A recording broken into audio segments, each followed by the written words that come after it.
Hey, good afternoon, everyone. Gary B, the Casual Comic Guy here. Gonna start. I see a lot of people starting up with their new comic book day hauls. They're fun to watch. Everybody collects something a little different. I had a pretty big week. Empire's been killing me. Doubled my orders most of the weeks. I'm gonna go through my new comic book day haul, and we'll see what we got. Maybe have a little conversation. Let me know what you guys got in the comments, or if you like what I got, have any comments about what I have. You don't like it, let me know either way. And we'll go through these, and it's a big pile, so let's have a little fun, right?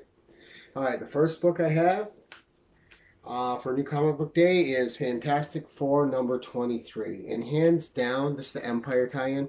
Hands down, the Fantastic Four has been one of the better tie in titles. It's just been great. I liked the first three tie-ins that they had. I thought they were a lot of fun, really good. Can't wait to see how they tie it up because this is tie-up week. Next, we have a variant cover for Empire number 6. And if you guys know me, there's a Captain Marvel out there. It's going to end up in my collection. Been a Carol Danvers Marvel fan since Miss Marvel back in the 70s, so her, Conan, of course, Spider Woman, all my favorite 70s heroes. This is the regular cover for Empire number 6. I know people have had their issues with this series. I've actually loved it, so it's not the popular consensus, but that's okay. I'm not worried about being popular with my taste because we all have our own taste, right? That's like what we like. Being individuals is what makes it fun. All right, this is the third printing of Thor number 5. I, of course, have my first over there.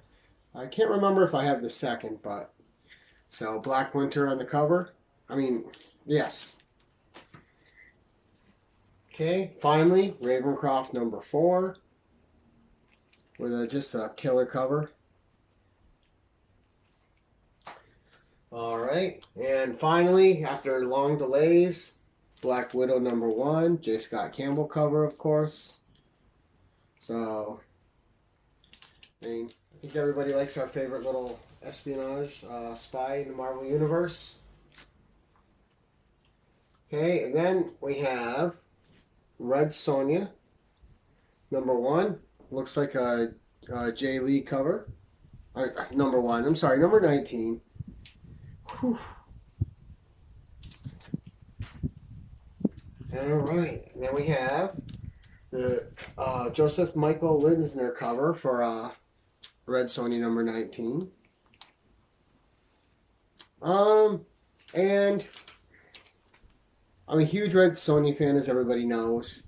I wish she was drawn in battle more. I don't care for the glory poses.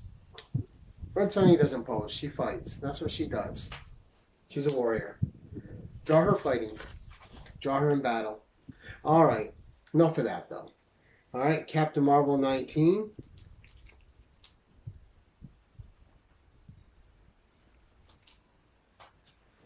In this Captain Marvel run, since this new one started, it's just been hot. There's been so many first appearances, so many key issues. And just besides there being key issues in it, it's just been great storytelling. It's been a lot of fun. They had one kind of in between drop off issue, which I thought needed a little work. But even in that one, they had a first appearance, so who knows if that'll ever turn into anything. Uh, okay, Captain Marvel number 18, the second printing. I have the first printing and the variant of the first printing as well. So, if it's Captain Marvel, it's going in the collection. I'll get every printing I can. And here's a series. This is their third adaptation, and I've had my issues with them.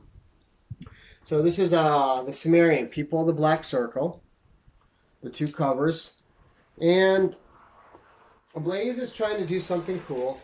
They're trying to adapt a more adult version of Conan to comics. It's been really hit or miss for me. I haven't read The People of the Black Circle yet, so we'll see how this adaptation goes.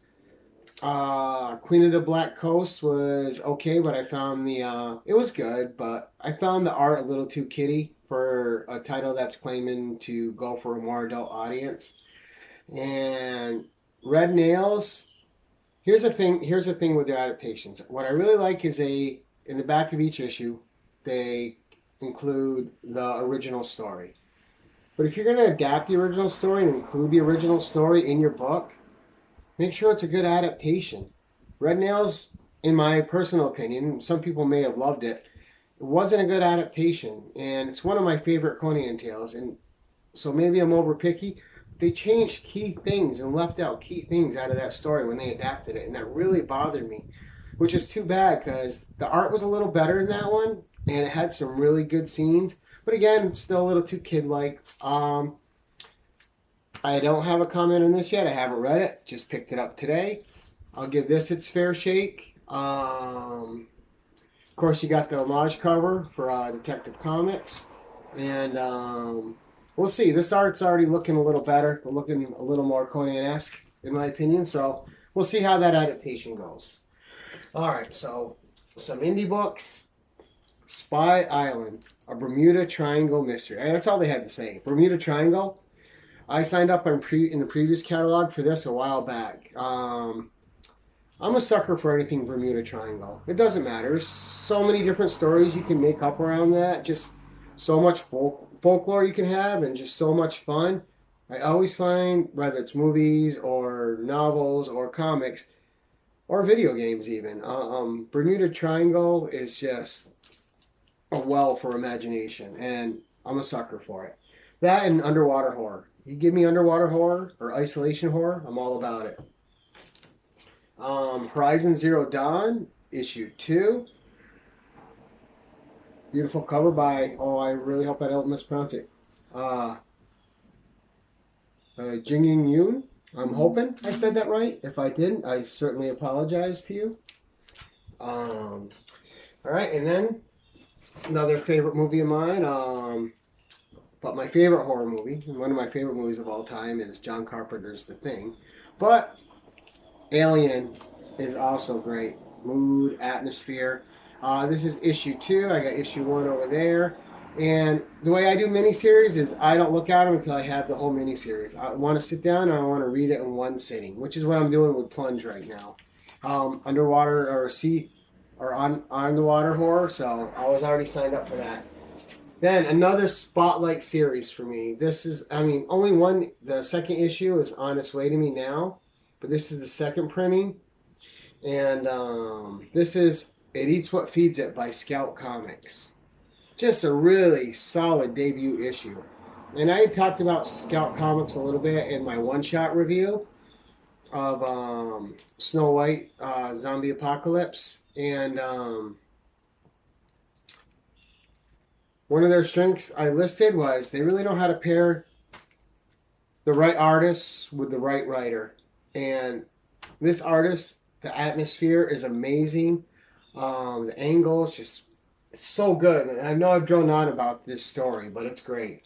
And then lastly, another Scout Comics book, and it's Vlad Dracul. So again, I think this is 3 issues, just like It Eats What Feeds It.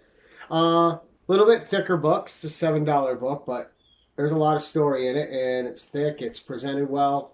Art's fantastic. I peeked inside. I haven't read it because I'm waiting for the last issue so I can read it all together. But that's my haul for this week. If you guys like Empire, don't like Empire, let me know.